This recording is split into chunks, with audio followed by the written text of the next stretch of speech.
just in the first year of sanctions. That's a huge sum of money.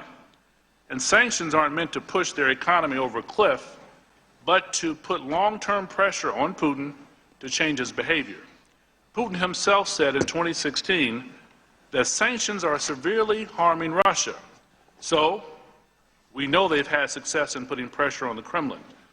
Admiral, what would it mean geopolitically? Would it help legitimate Russia's illegal land grab?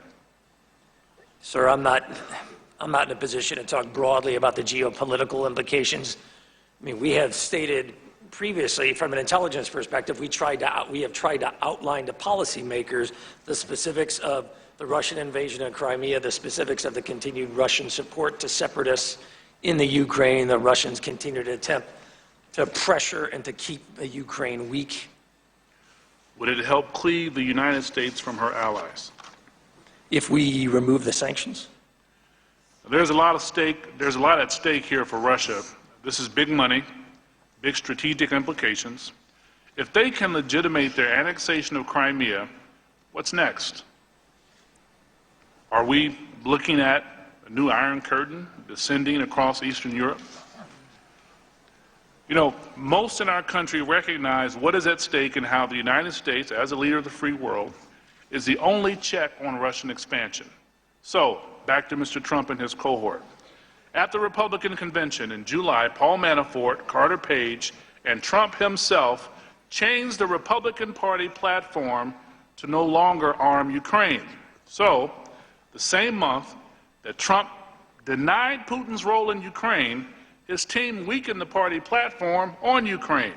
And, as we have and will continue to hear, this was the same month that several individuals in the Trump orbit held secret meetings with Russian officials, some of which may have been on the topic of sanctions against Russia for their intervention in Ukraine. Now, this is no coincidence, in my opinion.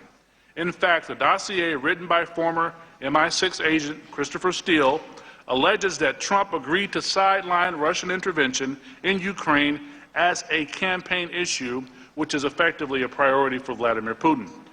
There's a lot in the dossier that is yet to be proven, but increasingly, as we'll hear throughout the day, allegations are checking out. And this one seems to be as accurate as they come. In fact, there is also one pattern I want to point out before yielding back. Manafort, fired. Page, fired. Flynn, fired. Why? They were hired because of their Russian connections. They were fired. However, because their connections became public, they were effectively culpable. But they were also the fall guys. So I think after we hear Mr. Quigley's line of questioning, we might guess who could be next. Mr. Chairman, Mr. Ranking Member, I yield back.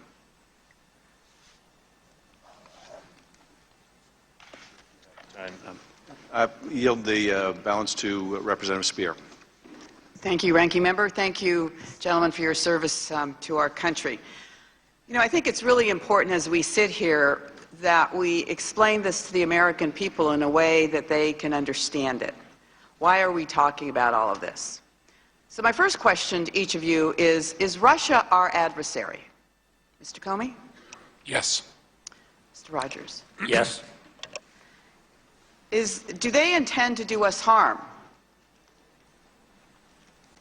They intend to ensure, I believe, that they gain advantage at our expense.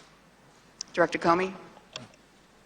Yes, I want to be, harm can have many meanings. They're an adversary, and so they want to resist us, oppose us, undermine us in lots of different ways.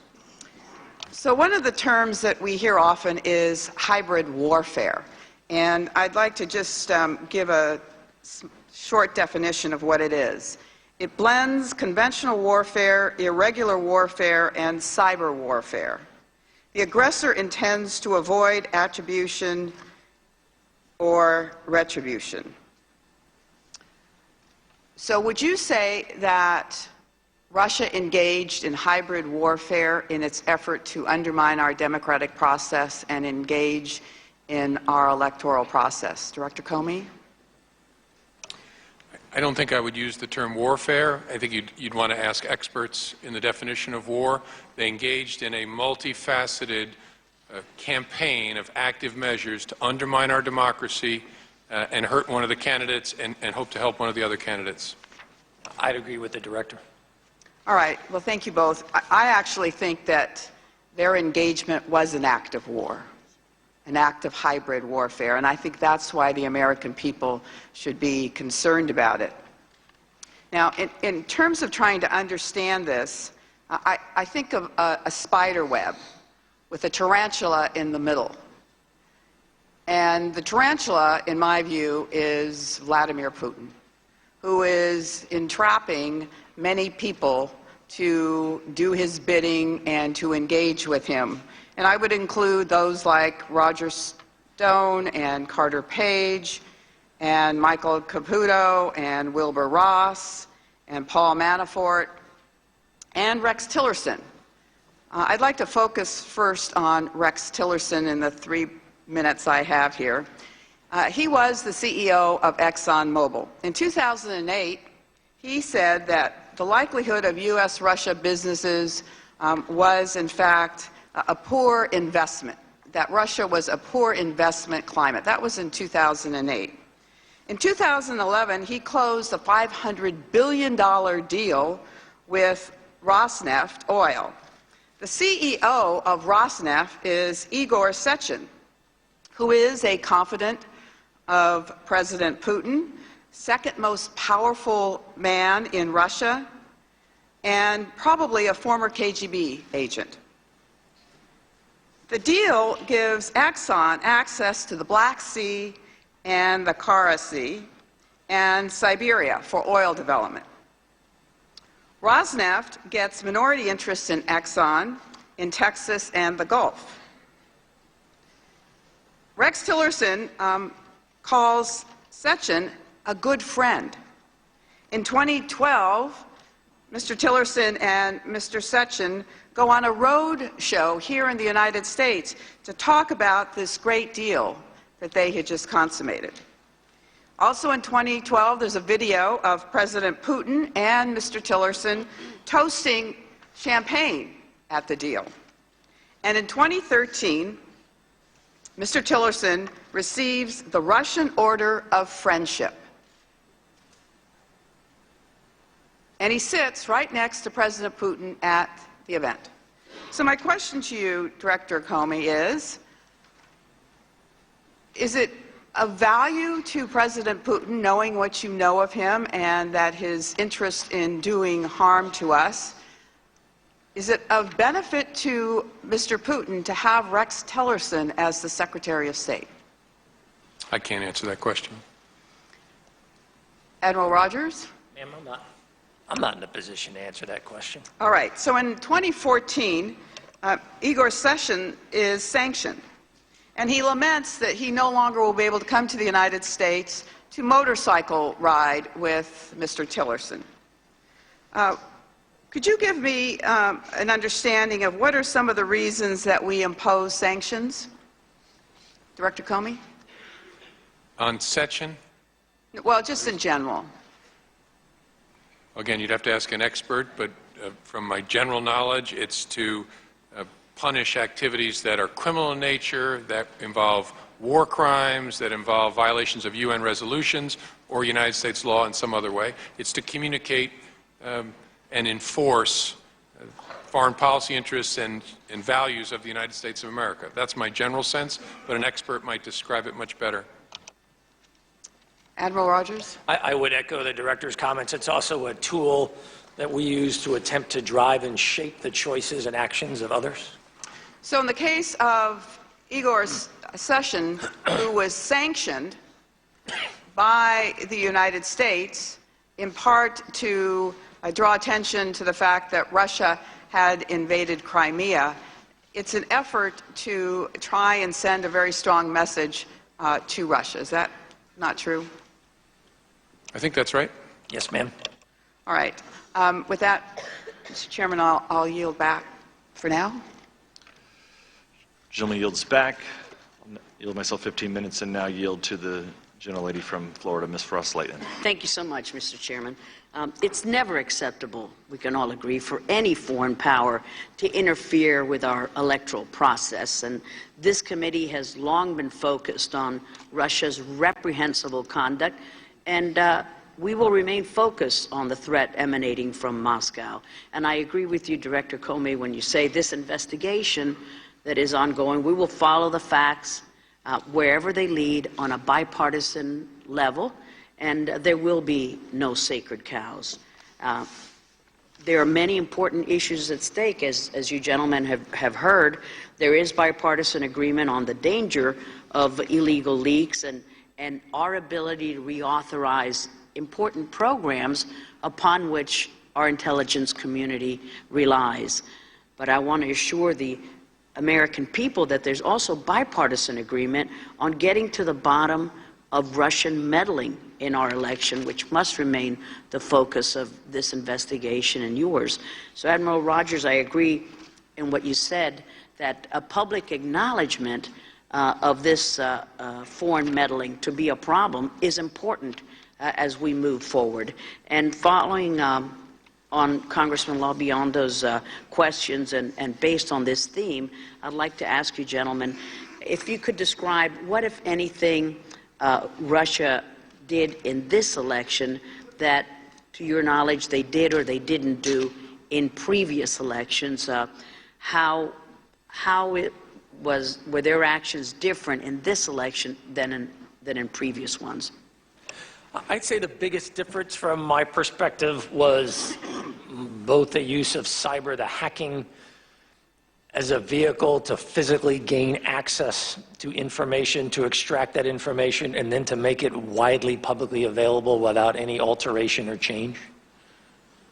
And the only thing that I'd add is they were unusually loud in their intervention. It's almost as if they didn't care that we knew what they were doing or that they wanted us to see what they were doing. It was very noisy, their intrusions in different institutions. And what specifically, based on this loudness, did the FBI or the NSA do to prevent or counter this Russian active measure that we read about in the intelligence community assessment? As loud as they were, what did we do to counter that? Well, among other things, we alerted people who had been victims of intrusions to permit them to tighten their systems to see if they couldn't kick the Russian actors out. We also, as a government, supplied information to all the states so they could equip themselves to make sure there was no successful effort to affect the vote, and there was none, as we said earlier. And then the government as a whole, in October, called it out. And I believe it was Director Clapper and then Secretary Jay Johnson issued a statement saying this is what the Russians are doing, as sort of an inoculation. And the loudness to which you refer, perhaps they were doing these kinds of actions previously in other elections, but they were not doing it as loudly. Why do you think that they did not mind being loud and being found out? I don't know the answer for sure. I think their number one mission is to undermine the credibility of our entire democracy enterprise of this nation. And so it might be that they wanted us to help them by telling people what they were doing. Their loudness, in a way, would be counting on us to amplify it by telling the American people what we saw and freaking people out about how the Russians might be undermining our elections successfully. And so that might have been part of their plan. I don't know for sure. I agree with Director Comey. I mean, a big difference to me in the past was while there was cyber activity, we never saw in previous presidential elections information being published in such a massive scale that had been, illegally removed, both from private individuals as well as organizations associated with the democratic process, both inside the government and outside the government. And this massive amount and this loudness, now that it's become public knowledge, now that we have perhaps satisfied their thirst that it has become such a huge deal. Do you expect their interference to be amplified in future U.S. elections?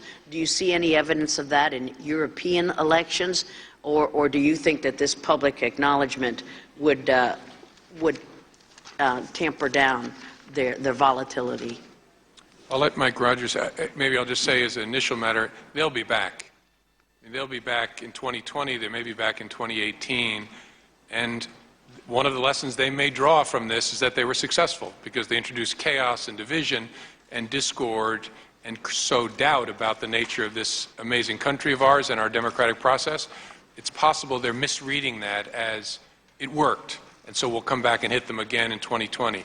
I don't know, but I think we have to assume they're coming back. Right. I fully expect them to continue this level of activity because our sense is that they have come to the conclusion that it generated a positive outcome for them in the sense that calling into question democratic process, for example, is one element of the strategy.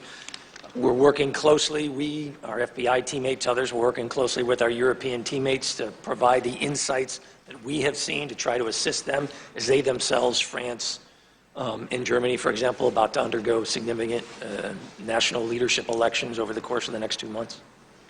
And in terms of the European elections, what have you seen or any information that you could share with us about the Russian interference? So you've seen some of the same things that we saw in the U.S. in terms of disinformation, fake news, attempts to release of information to embarrass individuals. You're seeing that play out to some extent in European elections right now. We look forward to continuing with you. Thank you so much, Mr. Chairman. Gentleman yields back. Mr. Turner's recognized. Thank you, Mr. Chairman.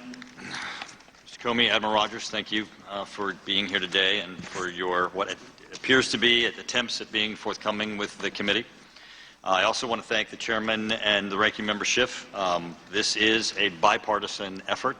I think as you've looked to what this committee is undertaking, everyone wants answers, and everyone wants answers to all of the questions that are being asked, because this does go to such an important issue concerning our elections.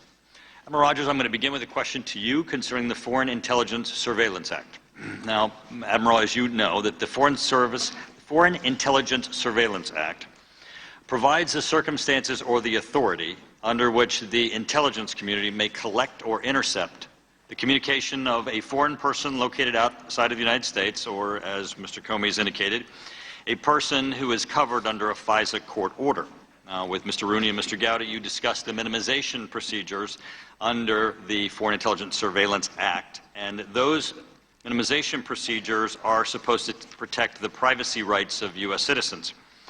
Specifically, it's geared toward the communications of those who may be inadvertently or incidentally collected as a result of the intelligence community's lawful collection of communications of others. So, Mr. Rogers, is the intelligence community required to cease collection or the interception of communications if the result of the collection or interception includes the communications of an incoming U.S. administration official, the President-elect, or the President-elect's transition team? It depends under what authority as I said early on, there's a series of questions we go through. Is there criminal associated activity? Does the conversation deal about threats to U.S. persons, breaking of the law? So there's no simple yes or no. There's a series of processes. Mr. Rogers, is there any provision of minimization that requires you to cease collection? Because that is my question. Are you, under any circumstances, required to cease collection if the collection results in the either inadvertent or incidental collection of an incoming U.S. administration official, the President-elect, or the President-elect's transition team? Purely on the basis of exposure of, I want to make sure I understand the question. Are you required to cease? If you are undertaking lawful collection under the Foreign Intelligence Surveillance Act of a person or individual, either because they're a foreign person located outside the United States or the person that you're collecting against is the subject of a FISA court order, if incidental to that collection or inadvertently the collection results in the collection of communications of an incoming U.S. administration official, the President-elect, or the President-elect's transition team, are you required under the minimization procedures to cease collection? Not automatically. Thank you. So the answer is no, correct? Well, the reason why this is important is because intuitively we would all know that an incoming administration would have conversations with those that the intelligence community may be collecting against, either by making phone calls to them or receiving phone calls to them. And so it's important for us to understand that the minimization procedures that are intended to collect the privacy rights of Americans do not inherently include a prohibition of the intelligence community, incidentally or inadvertently, collecting the communications of an incoming administration. Yes, sir.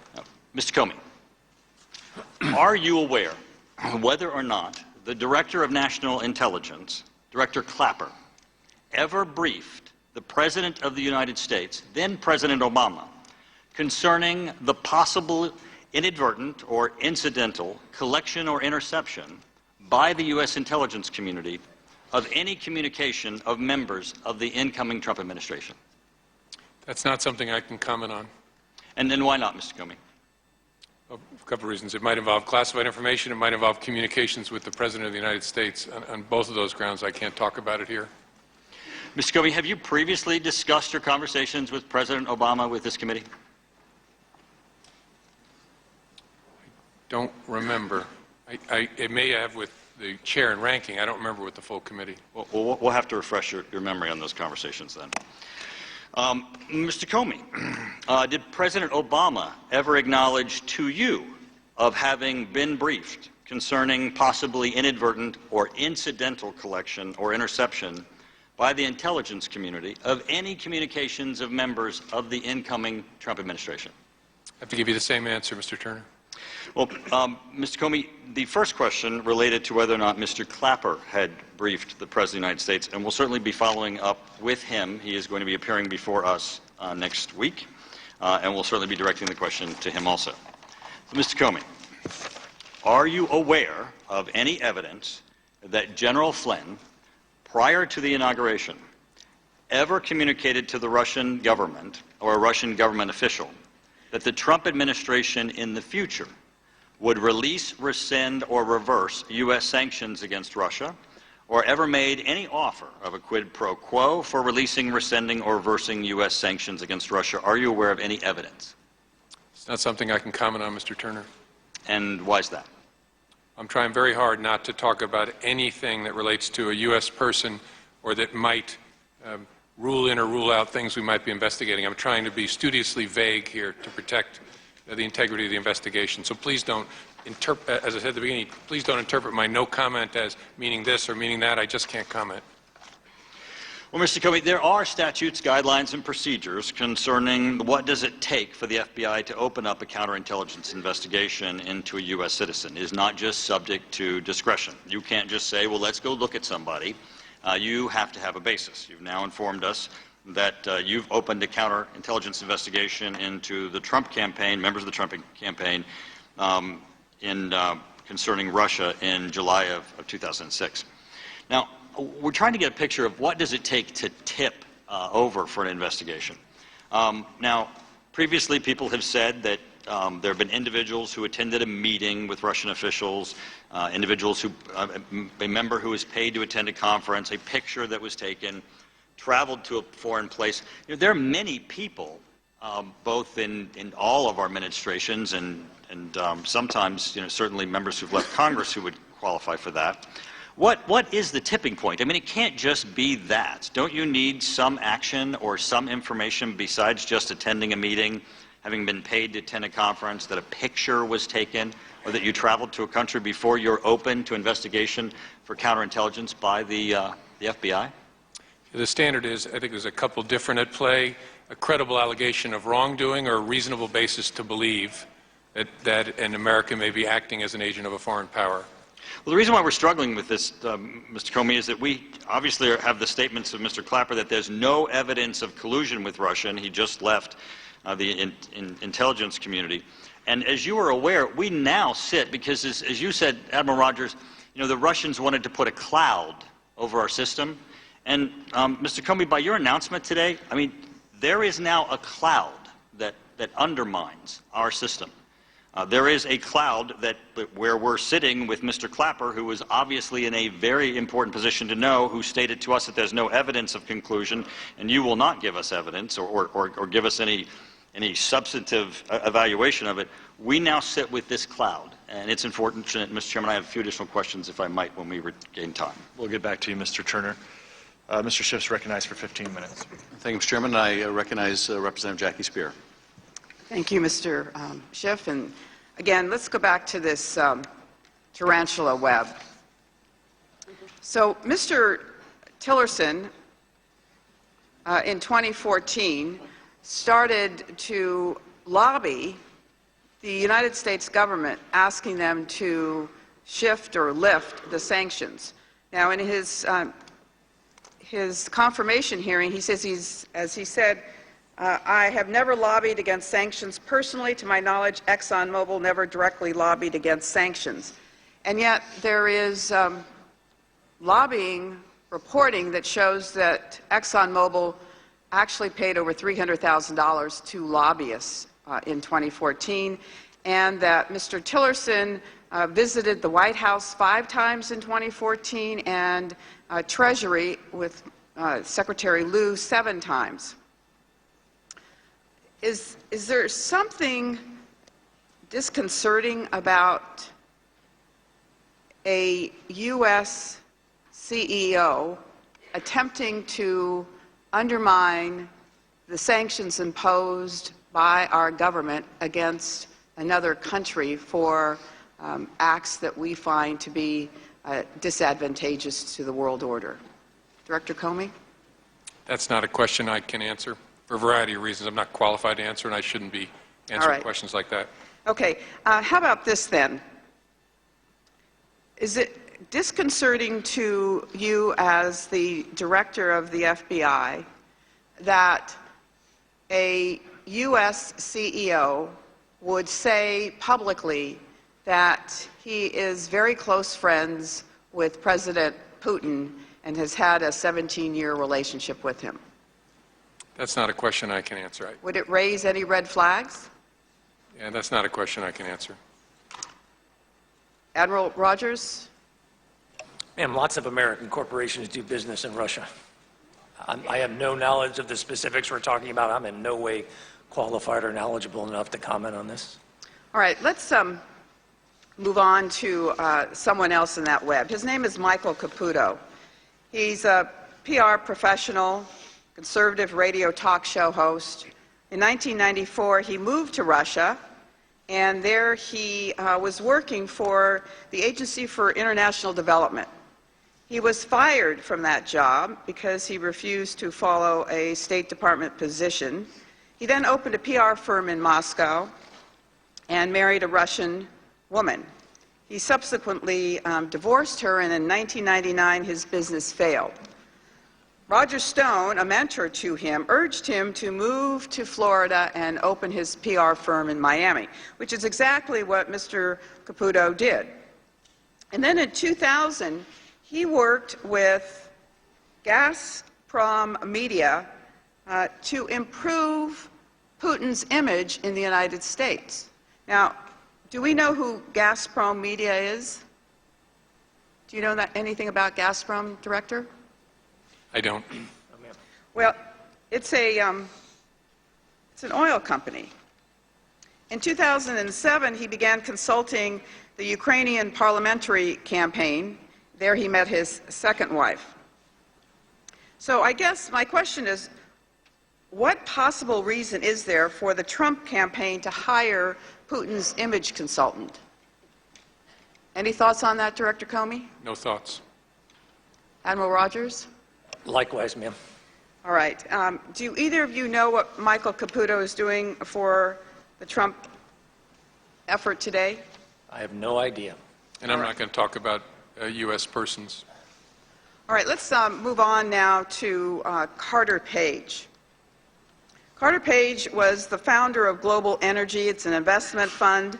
He has only one partner, and that partner is Sergei Yatsenko, who's the former executive of a Russian state-owned Gazprom oil company.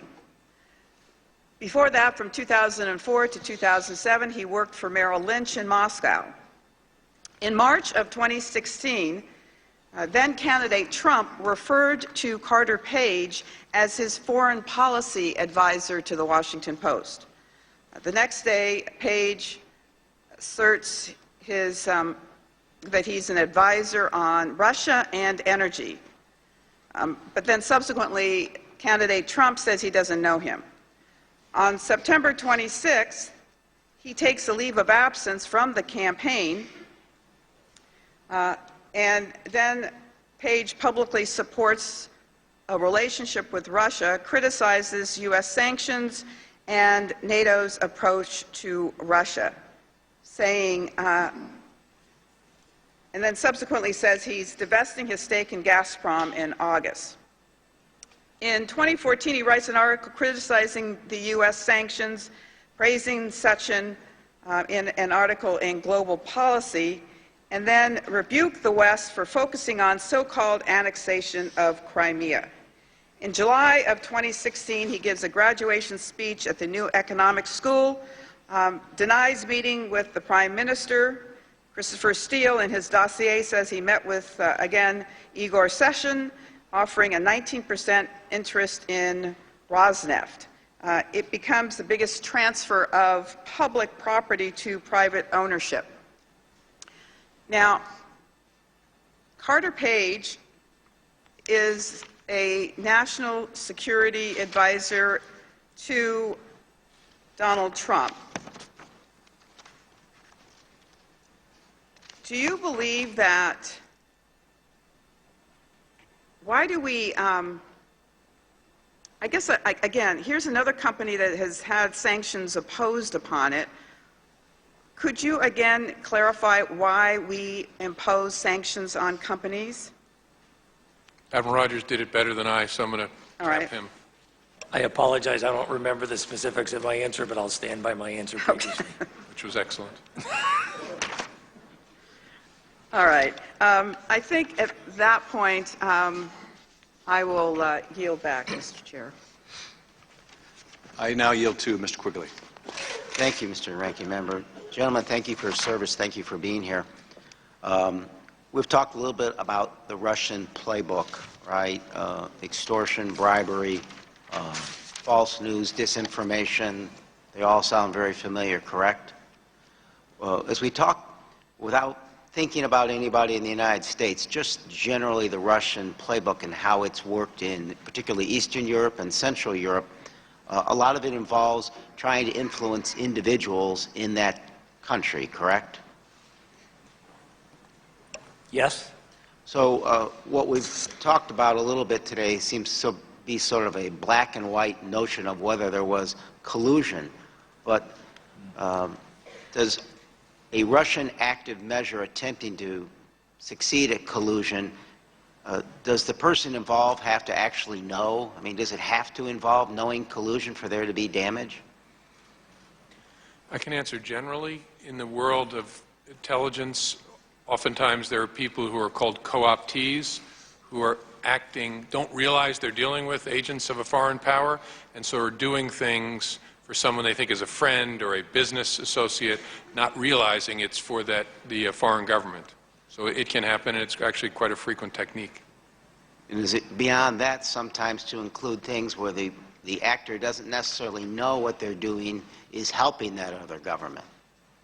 Exactly.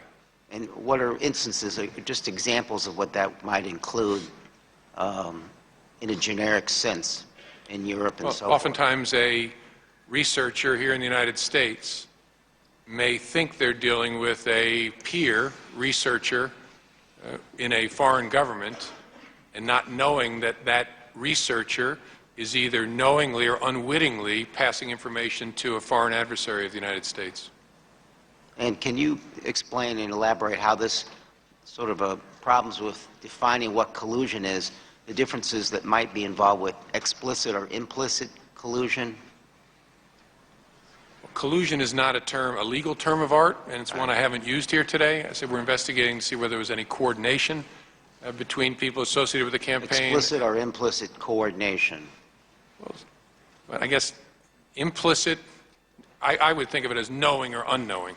Right. You can do things to help a foreign nation state, as I said, without realizing that you're dealing with, you think you're helping a buddy who's a researcher at a university in China, when what you're actually doing is passing information that ends up with the Chinese government.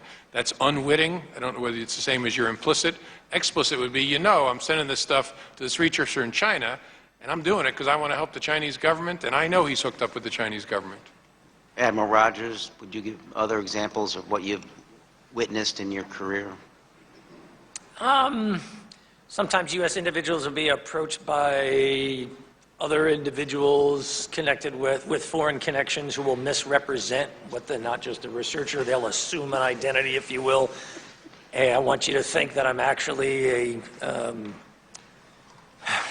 working for a business, exploring a commercial interest, those kinds of things, create a relationship, and then it turns out there really is no commercial interest here. They're acting as a direct extension of a foreign government. And romance can be a feature, right? Somebody dating someone to create a close relationship, and the U.S. government person thinks that they're in love with this person, and vice versa, and the other person is actually an agent of a foreign power. That's You sort of would a classic example. describe this as naive acquiescence? I'm not sure I know what that I means. don't know what that really means. You're going along with it without really acknowledging, understanding in your mind, or being naive about the issue. Sure, that can Yeah, happen. you see that at times. Okay. Going on to things that you probably can't comment upon, which is of equal concern. We're all, at this point, very familiar with Mr. Sessions' testimony before the United States Senate, in which he specifically said he wasn't one who had this contact with the Russians. And then there was the amended, testimony in which he acknowledged, I believe, two such testimonies. The first was in July during the convention, and then later in September afterwards. All the while that the issues that we are talking about today, the hacking, the dumping of materials, were taking place, and certainly someone in the position of Mr. Senator Sessions would have been aware of this, perhaps would have remembered these conversations, or might have mentioned, asked the Russian ambassador to knock it off. But apparently none of those things happened, or at least he didn't remember that they happened. Unfortunately, what we're reading now is that there was a third meeting as early as April of last year in Washington, D.C., a meeting in which candidate Trump was president and the Russian ambassador was president. At some point in time, this goes well beyond an innocent, under the best of circumstances, oh, I forgot sort of thing, or that doesn't count. When you correct your testimony in front of the United States Senate, you're still under oath, and you're swearing to the American people that what you're saying is true. So the third time is well beyond that and is quite simply perjury. So as we look at this, as we go forward, gentlemen, I ask that you take that into consideration. This is far more than what we have talked about, just in the general sense, did the Russians hack or not, and the scope of this, to a concerted effort and plan to lie to the American public about what took place and what the motivations were beyond this process. Again, I thank you for your service, and I yield back to the ranking member. I yield to Mr. Swalwell, California. Thank you, Director Comey and Admiral Rogers. Director Comey, you've served time in a courtroom as a prosecutor, and I'm wondering if you remember the instruction that is read to juries every day that if you decide that a witness deliberately lied about something significant in this case, you should consider not believing anything that witness says. Yep, that's familiar to me. And your testimony at the beginning of this hearing was that President Trump's claims that former President Obama had wiretapped him is false. I said we have no information that supports them. Thank you. With respect to Donald Trump, do you remember the other instruction relating to truthfulness of a witness or a defendant? If a defendant makes a false or misleading statement relating to the charged crime, knowing the statement was false or intending to mislead, that conduct may also show he or she were aware of their guilt. Yep, familiar to me from my distant past. I want to talk about the Kremlin playbook. And there are a number of ways that a foreign adversary could seek to influence a person. Do you agree with that? Yes. Financial? Yes, that can be one. Romance, you said, is another. Yes. Compromise? Correct. Setting up a compromise? Sure, to execute on a compromise, yes. How about inadvertently capturing a compromise? Meaning they have vast surveillance and you stumble into that surveillance and are caught in a compromise. And then they take that information, try and use it to coerce you. Yeah, that's part of the playbook. Okay. I'll yield back, Chair, and continue once time's back with us. Gentleman's time has Thank you, Director. expired. We'll go back to Mr. Turner. Thank you. Gentlemen, I want to go back to the issue of Admiral Rogers indicated that the goal of the Russians is to put a cloud on our system, to undermine our system. And I would think certainly today, Mr. Comey, with your announcement of an investigation, that the Russians would be very happy with that as an outcome, because the cloud of their actions and activities continues and will continue to undermine until you're finished with whatever your investigation is currently in the scope of. But I want to go back to the issue of how does one open an investigation, because again, I'm a little confused by some of the things that we hear as to the basis of an investigation. Now, Mr. Comey, if an individual attends a meeting with a foreign leader, is that enough to open a counterintelligence investigation? Without more that somebody met with somebody? No. No. Okay. Without more, then, if they had their picture taken with a foreign leader, is that enough? It would depend upon where they were, who took the picture. Well, assume that they're in the foreign country and in that foreign leader's government offices or facilities. If they're having a picture taken with them, is that enough to open a counterintelligence investigation? It would depend. On what? I mean, because I'm saying if there's just a picture. Because I can tell you certainly there's lots of people who have had lots of pictures. Yeah. Is it enough that a person has just had their picture taken with a foreign leader at the foreign leader's government official offices or place of residence? The reason I said it depends is it would depend. Did the person sneak over to the foreign country and meet them clandestinely? Was the picture reveal something else about the relationship? It's just hard to answer. Let's say it's not clandestine. Let's say it's open, that the person has attended an event and has gone over to meet with the foreign person, foreign government official, and is at their foreign government official facility or their official residence and has a picture taken and has no intention of covertly being present with the foreign person. Is that picture enough to open a counterintelligence investigation? Tricky to answer hypotheticals, but I think my reaction to that is that doesn't strike me as enough. Now, I know your next question is going to be deeper into hypos. No, I'm not getting deep into the hypos. These are pretty straightforward. What if you're paid, to attend a conference in a foreign country, and you're paid to attend that conference not directly by the foreign government, but nonetheless, payment does occur for you to attend a conference. Certainly, we know President Bill Clinton attended many such conferences and spoke and received payment. Is receiving payment by attending to speak at a conference, again, it's not covert, it's open. They're attending to speak at a conference. They receive payment for the purposes of speaking. Is that enough to open a counterintelligence investigation? I can't say as I sit here. It would depend upon a lot of different things.